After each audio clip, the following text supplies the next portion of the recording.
Y'all know what the problem is with gossip? Words are seeds, and our minds and our hearts are soil.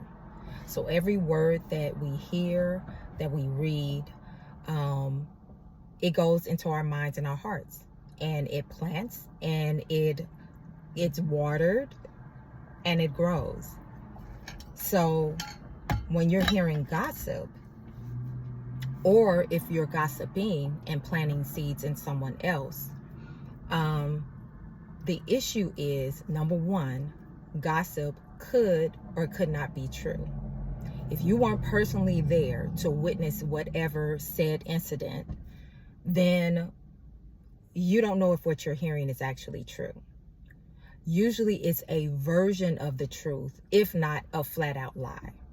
We do an exercise in our drama training where we have all the actors stand in a line, in a row, and we have a statement that is whispered in the ear of the person on this end, and each person whispers that same statement into the next person's ear.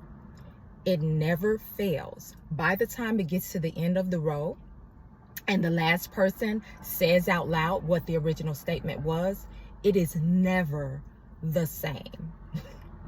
It is actually kind of scary how much the statement has changed as it's moved from person to person. This is what happens with gossip. So by the time that juicy bit of information is passed along, it has twisted and turned and morphed and evolved and changed. And again, the original statement may not have even been the truth to begin with.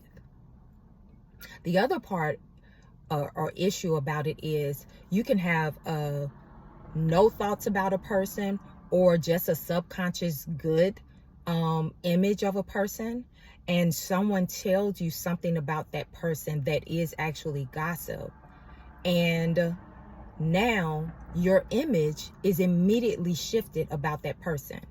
What is going to happen the next time you see them? The first thing that's going to pop in your mind is that bit of gossip or information that you've gotten from someone else that, again, may or may not be true. It completely changes the image of the person that you've gotten the gossip about. Here's the other thing.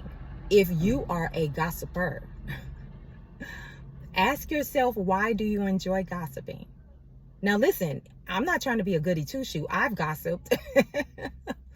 It's something about getting or giving juicy information.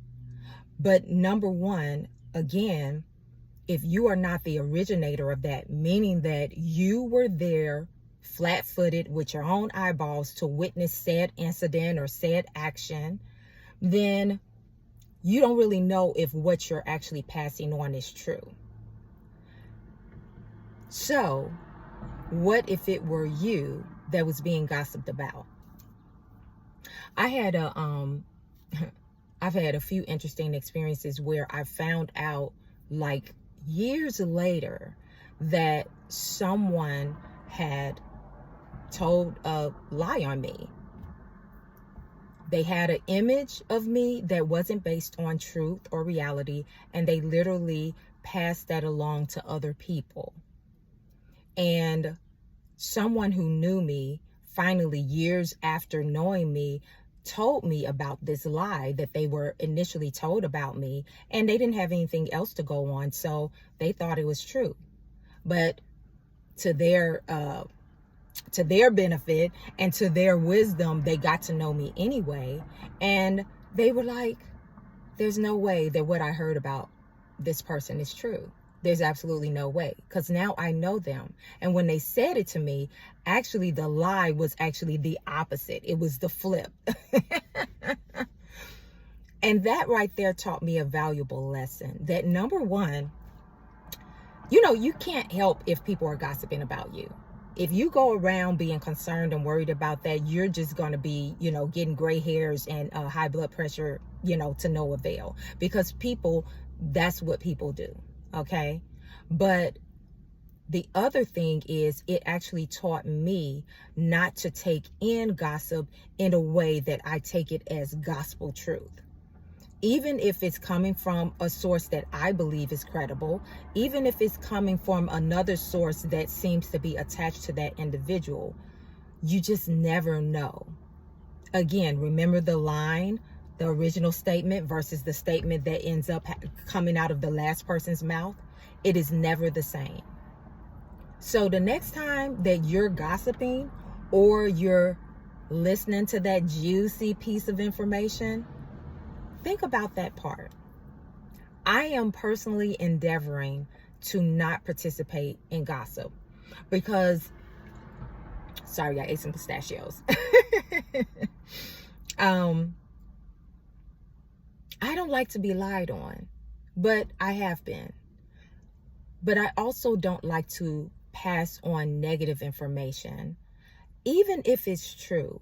Like, I really wish some of the things that I've heard about other people that I hadn't heard that information. Because now every time I see that person, I am battling that information versus what I'm seeing.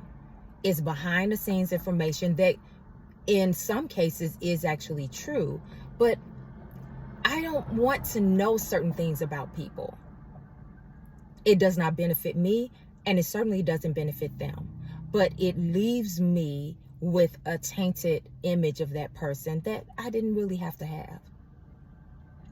Just think about those things. I don't know. I know we like it. It's human nature, but let's put more positivity out in the world. And also think about if it were you. If someone was gossiping about you or lying on you straight out, how that would feel. Let's stop. Peace.